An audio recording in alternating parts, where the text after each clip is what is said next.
1969. Le festival de Woodstock rassemble 400 000 jeunes. Les manifestations contre la guerre du Vietnam mettent en fureur la Maison-Blanche. C'est l'époque des manifestations, des hippies, de la drogue et de l'anarchisme.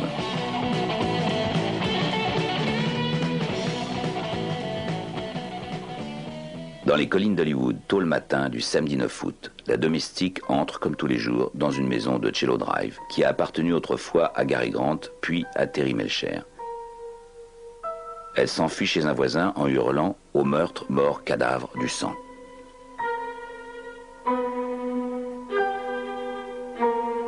La police découvre le cadavre d'un jeune homme de 18 ans au volant de son coupé blanc, tué de 4 balles à bout portant. C'est Stephen Parent.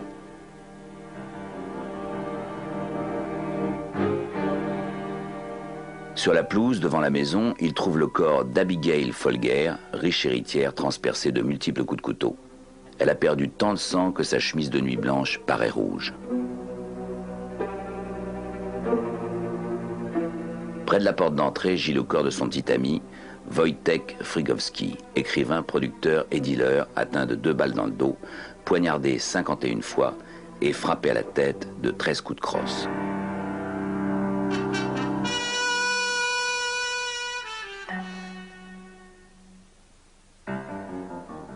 Le corps de Sharon Tate, célèbre actrice de cinéma enceinte de 8 mois, se trouve pendu dans le salon. Elle a été étranglée puis poignardée 16 fois. Son mari, le réalisateur Roman Polanski, est en voyage en Europe. Près d'elle se trouve le corps de son ex-fiancé, Jay Sebring, coiffeur, le poumon traversé d'une balle, la tête recouverte d'une serviette de bain, telle une capuche. Il est attaché à elle par une corde passée autour d'une poutre. Sur la porte d'entrée, on a écrit le mot « pig », porc en anglais, avec le sang de Sharon Tate. Les policiers sont horrifiés et déroutés. Leur première réaction est d'arrêter le seul survivant de la maison, un jeune homme de 19 ans, William Garretson. Employé comme gardien, il vit dans une petite maison sur la propriété. 2 jours plus tard, il est relâché. La situation est la suivante. Il a été relâché. Nous avions préparé une demande de mise en liberté que nous allions déposer aujourd'hui s'il n'était pas relâché. Nous avons fait connaître notre position aux autorités et nous sommes prêts à aller devant les tribunaux. La police a mené son enquête et après avoir examiné notre position, on est arrivé, je pense, à la même conclusion que la mienne depuis le début, que ce garçon est innocent. Il n'est impliqué en aucune façon et il a été relâché.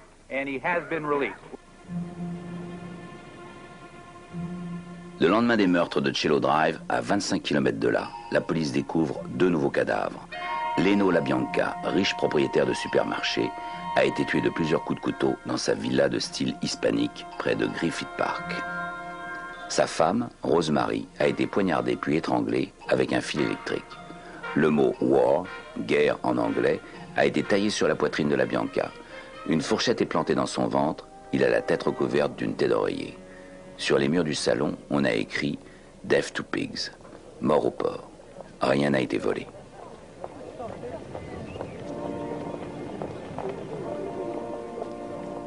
Un porte-parole de la police tente de rassurer le public, mais n'établit aucun lien entre les 2 crimes. La police de Los Angeles enquête sur les 2 meurtres. 17 brigadiers et 2 inspecteurs ont été affectés à ces enquêtes. Certains détails sont similaires, mais il n'existe aucun lien entre ces 2 homicides. Le public et la presse ont jugé qu'il y avait un lien, probablement en raison du sang et des inscriptions. Pourtant, c'est assez fréquent en matière d'homicide. Nous avons déjà eu beaucoup d'affaires où le suspect a inscrit des mots avec du sang ou du rouge à lèvres, ou autre chose. Il faudra attendre 3 mois avant qu'un lien ne soit établi entre ces 2 crimes et un 3e, celui de Gary Hinman, professeur de musique. Un hippie nommé Bobby Beausoleil a laissé ses empreintes digitales sur les lieux de ce dernier crime. Lorsqu'il est arrêté, il porte une chemise tachée du sang de Hinman. Une jeune femme, Susan Atkins, est identifiée comme ayant assisté au meurtre.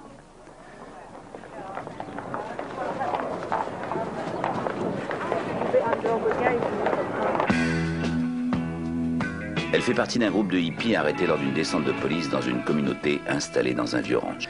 Ils gagnent leur vie en volant des Volkswagen et en les transformant en buggies. Ils sont surpris avant l'aube par une descente de la police routière. On se droguait constamment et on volait des voitures. On restait là toute la journée, on dormait et c'est à peu près tout. Et on allait ramasser des ordures qu'on mangeait au repas. Et on allait au magasin de temps en temps. Et c'était à peu près tout.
Et le 1er décembre, la police de Los Angeles convoque une conférence de presse.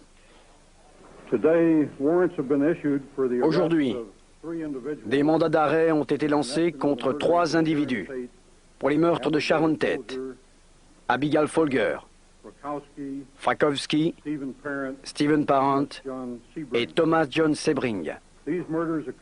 Ces meurtres ont été commis le 9 août sur Cielo Drive, à l'ouest de Los Angeles.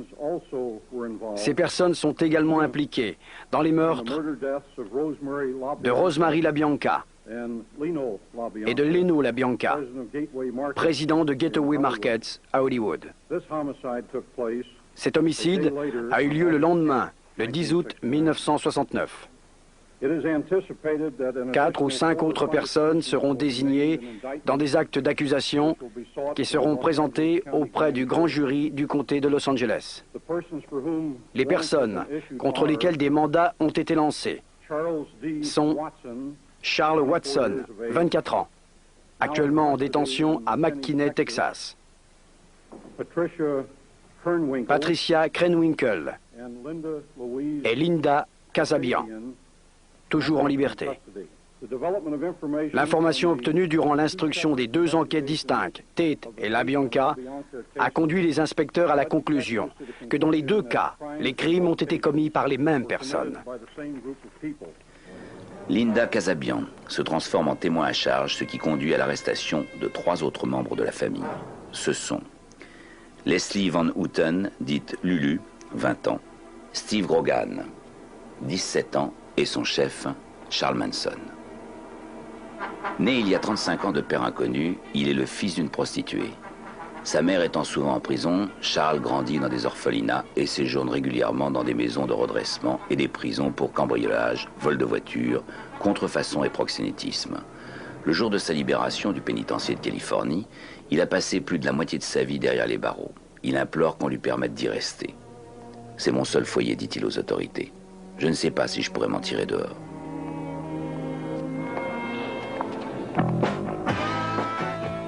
Au début de 1967, il se rend à San Francisco et s'aperçoit vite qu'il s'en tire très bien.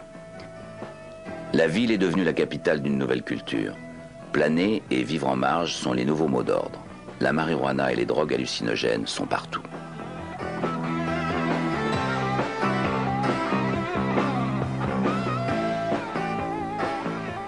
Manson découvre qu'il peut s'assurer le gîte et le couvert en séduisant des jeunes filles des milieux aisés qui portent des fleurs dans leurs cheveux. Il les tient en les droguant au LSD et par des orgies sexuelles. Tout le monde doit atteindre la vérité. Tout le pays. Le monde entier va devoir atteindre la vérité. Et ce n'est pas l'argent. La vérité n'est pas votre argent. Une douzaine d'entre elles sont heureuses de partir avec lui pour Los Angeles. Les meurtres commencent alors qu'ils vivent au vieux ranch Span, à Simi Valley, l'ancienne demeure d'une star du western. Contre diverses faveurs des membres de la famille, dont Lynette Fromm, dite Squeaky, George Span, le propriétaire âgé de 81 ans, autorise le groupe à y vivre en toute liberté. Ils ont une vie idyllique et partagent tout. Mais il y a également un côté sinistre. Psychotique, Manson invente des jeux où ils sont à tour de rôle des victimes torturées et terrorisées. Il domine totalement ses disciples. Quand je l'ai rencontré la première fois, il m'a parlé. Il m'a dit « Pourquoi tu ne viens pas avec nous ?» Les seules règles sont qu'il n'y a pas de règles. Il faut juste contempler et être beau et tout est beau pour toi. Des choses comme ça. Et je l'aime. Son soi-disant pouvoir, il vient seulement de son bonheur. C'est ce qui attire les gens. Il est totalement heureux, chaleureux. Il danse, il chante, il est beau, il est heureux. Et ça attire beaucoup de gens, tout comme les gens sont attirés par les bébés. La police fait une descente dans le ranch à la recherche de voitures volées. Ils y découvrent de nombreuses armes. Des membres de la famille, dont Charles Manson, sont arrêtés, mais seront relâchés car la date du mandat d'arrêt est incorrecte. Parmi les prévenus relâchés figure Donald Shee. Il ne s'entendait pas avec Manson et disparaît un jour mystérieusement. Des membres de la famille diront que Manson l'a abattu, a découpé son corps et enterré les restes à travers le ranch. Ils sont arrêtés à nouveau lorsque Susan Atkins se vante des meurtres. Grâce à ses aveux, la police relie enfin les meurtres de Sharon Tate, Inman et la Bianca. En prévision du procès, l'accusation demande au juge d'entendre les affaires ensemble. Nous souhaitons juger en même temps les 6 accusés dans les 3 affaires. Cela dépendra, bien entendu, de la décision du juge. Au cas où l'un des accusés tente de dissocier les affaires ou les accusés. Nous sommes prêts et comptons toutefois les faire passer en jugement dès que possible et juger les 6 accusés pour toutes les affaires en même temps. Le procès de Charles Manson et de ses disciples dure plus de 9 mois et demi et bat tous les records. C'est le procès le plus long et le plus coûteux qui ait jamais eu lieu aux États-Unis.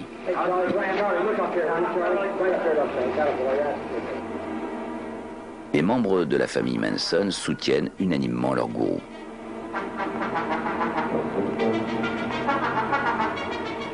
Chaque jour, Susan Atkins, 21 ans, Leslie Van Houten, 20 ans, et Patricia Krenwinkel, 21 ans, entrent d'un pas léger au tribunal avec lui.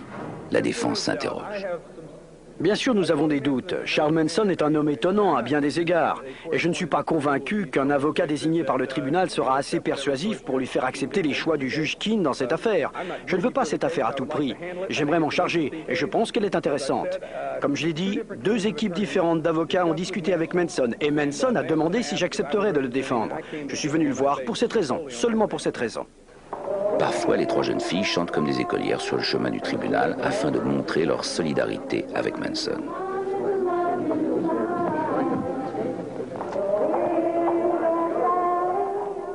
Susan Atkins tente à présent de se rétracter. Entre-temps, les avocats poursuivent leur manœuvre dilatoire. Nous voulons nous conformer à la loi. Or, des règles de procédure existent, que les avocats sont tenus de suivre. Et notamment celle définissant quelle est la preuve nécessaire ou suffisante et qui doit apporter cette preuve.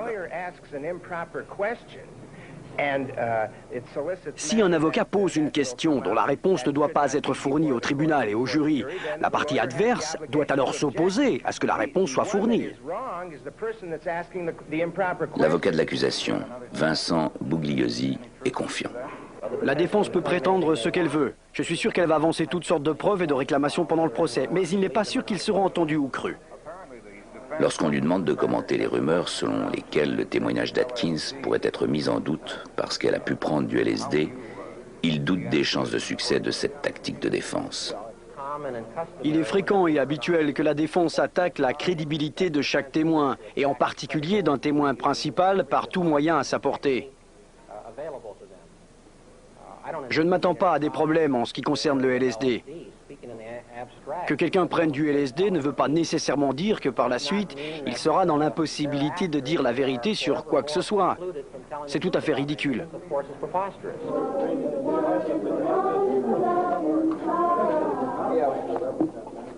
Mais malgré les tentatives d'obstruction et la détermination de la famille pour tourner le procès en dérision, une histoire de meurtre commis avec une sauvagerie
L'hypnose est suggérée comme défense.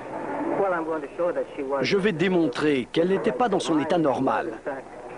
Qu'en fait, elle suivait cet homme. Et, comme je l'ai indiqué, elle faisait tout ce qu'il disait. Même si c'était mal. Maintenant que vous avez vu les autres rapports sur Charles Manson, je pense que tout porte à croire que cet homme possède cette faculté d'asservissement des gens. Quelques années plus tard, devant une commission de libération conditionnelle, un des rares hommes de la communauté, Tex Watson, fait une déclaration accablante. Charles m'a dit de prendre le fusil et le couteau et d'aller où Terry Melcher avait habité. Il m'a dit de tuer tout le monde dans la maison, de la manière la plus horrible possible. Toutefois, il nie avoir pendu Sharon Tate après l'avoir tuée. Je ne peux pas avouer ça, parce que ce serait un mensonge. Je ne me souviens pas qu'elle ait été pendue. J'y ai souvent repensé et je ne sais pas comment c'est arrivé. Je n'ai vraiment rien à dire là-dessus.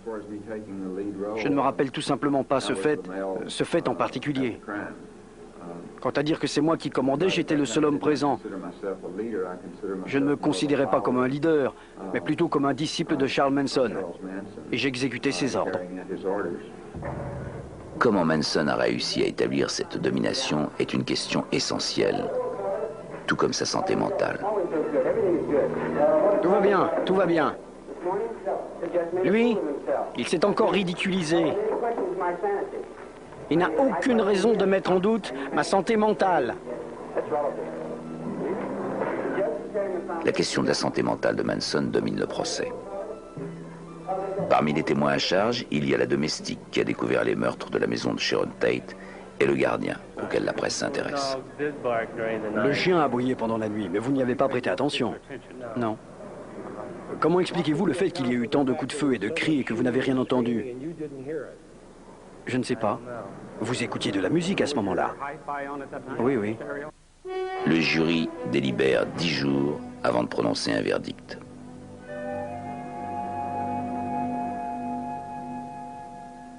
Puis il reconnaît Manson, Atkins, Krenwinkel et Van Houten coupables. Ils sont condamnés à mort. Plus tard, au cours d'un autre procès, Manson, Bruce Davis, Bobby Beausoleil et Steve Krogan seront déclarés coupables d'autres meurtres. Tex Watson est jugé séparément et reconnu coupable. Malgré toutes ces révélations, les disciples de Manson lui restent fidèles.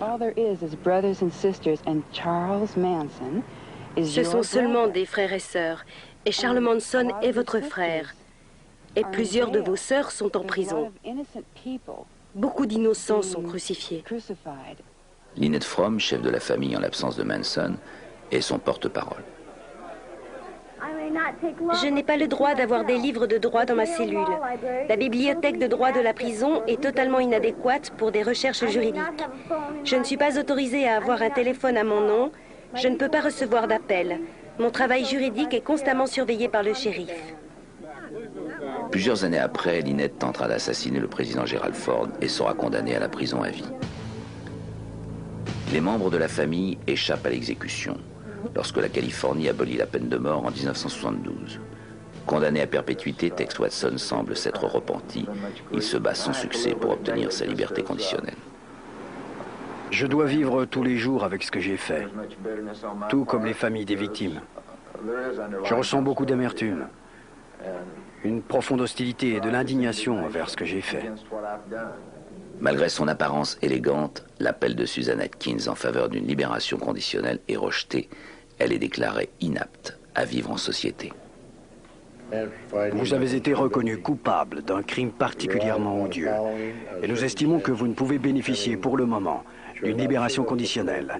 Et que si vous étiez libéré, vous représenteriez une menace réelle pour la société. Au fil des ans, Charles Manson a fait sporadiquement des apparitions provocantes lors d'appels et de demandes de libération conditionnelle. Je retourne dans ce vieux trou. Que pensez-vous de cette décision? Quelle décision? De vous garder en prison. Tout le monde est en prison. Il a également donné des interviews à la presse dans lesquelles il semble parfois lucide, parfois dément, comme ici quand il parle de Gary Hinman. J'ai fait tout ce qu'il m'a dit de faire. Et je me suis demandé, pourquoi ce mec ne ferait-il pas quelque chose que je lui dis de faire? Et il a dit, non.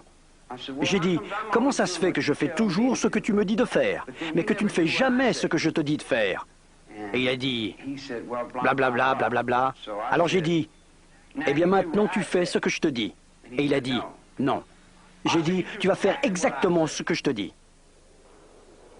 Une autre fois, après le rejet de sa demande de libération conditionnelle, on demande à Manson où il irait s'il était relâché. J'irai peut-être en Libye, j'irai peut-être voir l'ayatollah, j'irai peut-être en France régler son compte à un type qui pourrait me contrarier. Manson est toujours en prison et il est peu probable qu'il en sorte un jour. Ce n'est qu'un maigre réconfort pour la société, étant donné qu'il n'exprime absolument aucun remords pour ses crimes. Des remords? Pourquoi? Vous avez fait tout ce qu'il est possible de faire contre moi. Est-ce que cela ne me donne pas le même droit? Je peux vous faire tout ce que je veux, quand je veux, parce que c'est ce que vous avez fait contre moi. Si vous me crachez à la figure et me frappez au visage et me placez en isolement pour rien, que croyez-vous qu'il va se passer quand je sortirai d'ici? J'en ai peut-être pas encore assez fait. C'est peut-être de ça dont j'ai honte, de ne pas en avoir fait assez, de ne pas avoir assez donné, de ne pas avoir été plus perspicace, plus conscient, de ne pas avoir compris, d'avoir été stupide. J'aurais peut-être dû tuer 400 ou 500 personnes. Alors je me serais senti mieux. Et je pense avoir vraiment offert quelque chose à la société. Vous vous obstinez à croire que j'ai assassiné quelqu'un. Pourquoi dites-vous que je suis un assassin? Je n'ai jamais tué personne. Je n'ai pas besoin de tuer quelqu'un. Et j'y pense. Je l'ai là-dedans. La rue est mon univers. J'ai pas envie d'aller dans un quartier chic et d'être quelqu'un de chic. Je pourrais le faire. Mais je trouve plus de réalité dans le monde dans lequel je suis que dans tout ce clinquant. Et le monde réel est celui que je dois affronter chaque jour. Croyez-moi, si je me mettais à assassiner des gens, aucun d'entre vous ne serait vivant aujourd'hui.